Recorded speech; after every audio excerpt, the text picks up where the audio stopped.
শুক্রবার দিন যদিও স্কুল অফিস বন্ধের দিন, তবে আমাদের গৃহিণীদের জন্য একটা ব্যস্ততম আনন্দের দিন। আসসালামু আলাইকুম। শুক্রবার সকাল থেকে সন্ধ্যা পর্যন্ত কি কি রান্না করলাম, কি কি খেলাম, সবই থাকছে আজকের এই ব্লগে। আশা করছি ভালো লাগবে। তো বিসমিল্লাহ বলে প্রথমেই চলে আসলাম সকাল সকাল রান্নাঘরে। আর এখানে এসেছিলাম রুটি তৈরি করতে, তবে আয়শার বাবা বলছে পরোটা খাবে।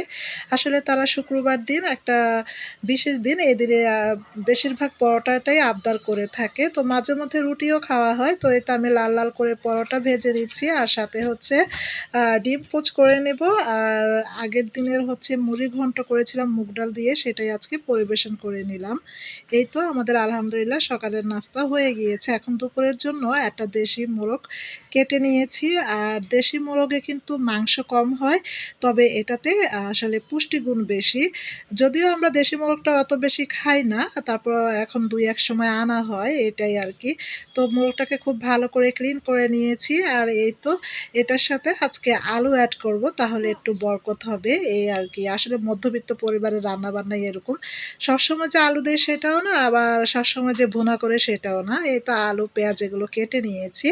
এখন কড়াইয়ে তেল দিয়েছি আর গরম মশলা অ্যাড করেছি। এখানে পেঁয়াজ দিয়ে একটু হালকা লাল লাল করে ভেজে নিব। তো হালকা লাল লাল করে ভাজা হয়ে গেলে আলুগুলো দিয়ে দিচ্ছি। যেহেতু দেশি মোরগের বাচ্চা হতে বেশি সময় লাগবে না, তাই আমি আলুটাকে আগে ভালো করে কষিয়ে নিব। এখানে মশলার একটা পেস্ট আগে গুলে নিয়েছিলাম, জিরা আদা রসুন পেস্ট, লাল মরিচ, তারপর হচ্ছে হলুদের গুঁড়ো দিয়ে ভালো করে একটু নেড়ে চেড়ে কষিয়ে নিব। আসলে মশলা যত ভালো কষানো হবে আপনার রান্নাটাও তত কষানো মানে মজা হবে।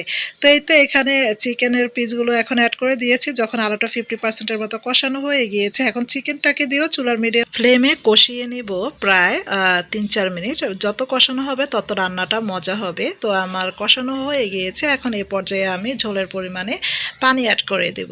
তো ঝোলের পরিমাণে পানি দিয়ে নির্দিষ্ট একটা ঘনত্বে যখন ঝোলটা আসবে তখন তুলে নেব। আর এটাই ছিল আমাদের শুক্রবার দিন দুপুরের খাবার। এই খাবারটাই তৈরি করতে কিন্তু বাচ্চা নিয়ে খুবই কষ্ট হয়, তারপরও তৈরি করেছি আলহামদুলিল্লাহ।